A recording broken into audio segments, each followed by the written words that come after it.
Welcome back to Rule Your Game. I'm your host, Kelsey Borbeck, Pleasant Valley Junior. Our next story takes us into a younger classroom, but it's a great story that you might say is gaining a lot of steam.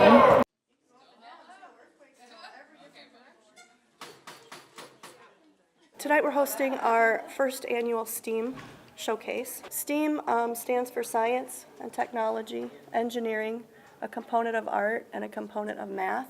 The kids have really, they've enjoyed it. They like the challenges, and sometimes they're overwhelmed because they're not quite sure how to think it through. I think they like it because there's no right answer and there's no wrong answer. So they like working together, and they're getting more used to the challenges and figuring things out. Well, we've got STEAM initiatives going on in some of the schools in our district, but this is the first one that really said we want to concentrate on this, and I know they spent time with the staff actually doing training, getting them excited about it and enthusiastic. So it's good because it is our first elementary school to really say we're putting a stake in the ground about this. And of course, we all know the importance of the STEM and now adding the art part. We're seeing that more and more. So they're sort of leading the way. They're the vanguard. I think STEAM is important for Buffalo Elementary. I've really seen the kids get excited about the projects, and we've just started the projects, but I see them begin to make connections across the curriculum.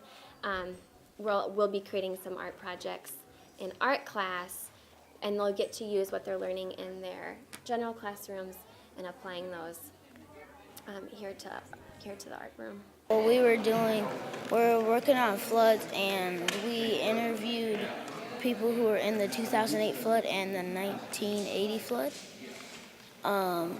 And we interviewed Shelby Buchanan's Aunt Bobby and Miss Ann, our secretary.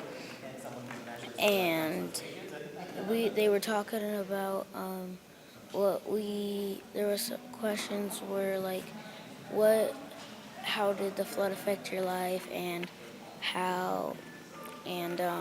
did you have to change your emergency plans? And well, it's really inquiry driven, which is so it's based around the whole science topic of coming up with a question or a problem, and then trying to figure out what's the best avenue to go to solve that problem or to get the information to answer your question. And that's really kids driving that process, and so we really think that that's a strong way for the kids to learn because they're the ones really driving the vehicle and finding their own information. So instead of us standing at the front of the room and spitting back information to them, this is in their own hands. And so far, I mean, they're enjoying it, they're finding obstacles, but those obstacles are learning opportunities for them too. And since we've got 5th grade, we like them to see those obstacles and try to figure out how they can be problem solvers and where do they go next. So the STEAM night, they've been participating in it. They came a couple weeks ago. They pulled me out of the house. They said it's a lot of fun and a lot of big learning experience for them. So I decided to come and join, and I really have enjoyed what I'm seeing. I think teaching the kids how to do stuff with the architect and things with the nature, the environment is a real big key to the progress of our country and obviously the state of Iowa and the area. So I'm really appreciative of everything that the schools are doing for the kids nowadays. doing some math and that. It's kind of fun doing that. They're all kind of mixed together, but from what she tells me, she enjoys more of the science part, how to figure out how it works. And to make it work correctly, like with the light bulb, you had to figure out why it wasn't working. That's like the science part, right? It's kind of important so you can learn what works and what doesn't work, and you can get more ideas. The lessons behind that were to kind of get the steam rolling and to get the teachers feeling really excited about collaboration and the steps it took. So from there, we developed the student projects all around the river for the most part, and they've really taken on a light of their own, and to walk around and hear the excitement when the teachers start talking about the projects, and there's frustration when you start talking about developing something new and creating new curriculum and stepping out of the box to do something. It's a lot of hard work, but the more they talk about it, the more it's kind of taken on a life of its own.